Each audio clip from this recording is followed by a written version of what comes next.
Thina sinalo iphasika esisaya kulona, iphasika esiya kulona njalo ngoMarch noma ngo-April. Kodwa elethu iphasika selalethwa kuthina liyisidlo senkosi.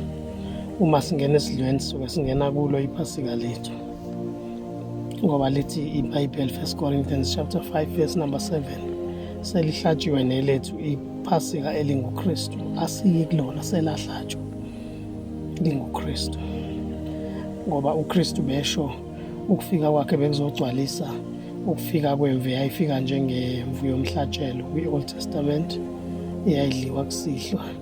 Wafika uJesu wahlatshwa kusihlwa, washiya nesidlo. Uzasho ku-1 Corinthians chapter 11 verse number 25 uthi mani kwenza lokhu nikwenzela ukuthi ningikhumbule. Iyona verse lodwa uJesu simkhumbula ngalo. Wonke amanye akakhulumi ngokukhunjulwa kwakhe, kodwa kuleli uthi into esizoyenza egameni lokumkhumbula noma esizoyenza ukuze simkhumbule ukungena esidlweni. So masingena esidlweni sisuke singena kwiphasika, iphasika lethu. Okugcina ipoint engingakunika lona, akaze liphinde lenziwe iphasika kusuka encwadini kaJohane uJesu evuka kuma-gospels nje wonke. Gospel yokugcina kaJohane akuzange kuphinde kwenziwe iphasika, even abapostoli abalenzanga kwaze kwafika encwadini yesambulo. Umbuzo-ke laba abasalenza nabasagubha amaphasika beya khona bethi baye ephasikeni bayokwenzani?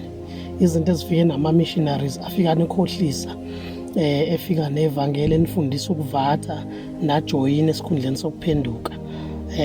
Kodwa belungu abavathi, mawuthi ungahamba iy'nkonzo zabo abavathi, kodwa bafika la nokuthi vathani. Basubstitute uJesu ukuphenduka komuntu, bakusubstitute ngey'ngubo nangamathikithi. As a result manje nisitshela ukuthi ningenile impela ngoba nijoyina isonto, kanti asijoyini isonto, sijoyina umzimba kaKristu ngokuphenduka. Umuntu uvuma ngomlomo akholwe ngenhliziyo ukuthi uJesu Kristu uyinkosi nokuthi wafa wavuka, kube sekuba ukusindiswa. Sikholelwa lapho thina elethu iphasika selahlatshwa. Njalo uma singena esidlweni kusihlwa sisuke singena ephasikeni lethu. Asisayi kulona, asiyi kuleli elihlelwa i-Roman calendar noma esalihlelelwa i-Roman Empire ekuthiwa ama-Easter. Abazalwane bayayigubha leyo nto. Uma ingabhaliwe ezwini asithathi, uma ingakhulunywa yizwe asithathi, uma ingafundiswa yizwe asithathi. Sithatha ukubhaliwe ukuthi uJesu okholwa yimi njengokusho kombhalo, not njengokusho kwebandla, not njengokusho kwababungcwele, kodwa njengokusho kombhalo. Umbhalo oshoyo ukuthi asenzeni. Uma kufanele siye ka-right siswa umbhalo, mafaka siye ka-left, mafaka sithi qha imbhalo, mafaka sithi yebo imbhalo futhi. uNkulunkulu anibusise, yonke imbhalo iphefumulelwe. Khumbula uNkulunkulu ikulungela ukufundisa. So kufuna ngidinga ivesi eliqualifya lemigubho eniyenzayo enibiza amaphasika. Wesi indaba yamazwi ayisikhombisa, indaba yamazwi ayisikhombisa ayikho ezwini. Akukho la kuthi uJesu washa amazwi awu-7. Ubani lo wasibekela wona nge-order wathi nalo lokuqala nalo lesibili nalo lesithathu, wawabeka zaba u-7.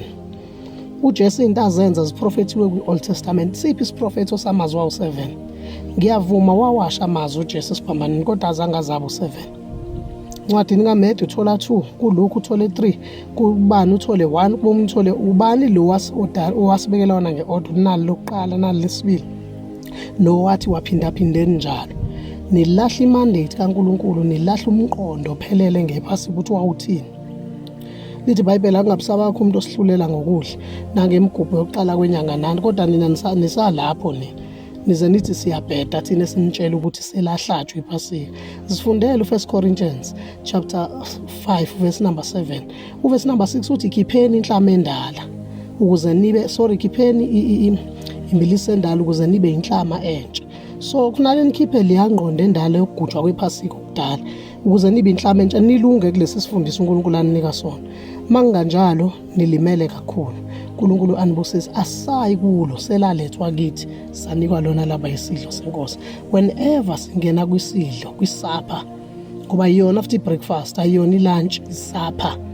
Imvu yahlatshwa kusihlwa, uJesu wafa kusihlwa, wakugcwalisa, naye wadla isidlo kusihlwa. Akaze asidle ekuseni, isidlo sidla kusihlwa, kuba isinkwa newayini. Siyambonga uNkulunkulu kakhulu. Ingakho ngithi angingene ngoba zange sisakwazi ukungena, kodwa ngiyilungise ngiveze ukuthi ngokwemibhalo asisayi kuliphasika emgubhweni walo, selikuthina.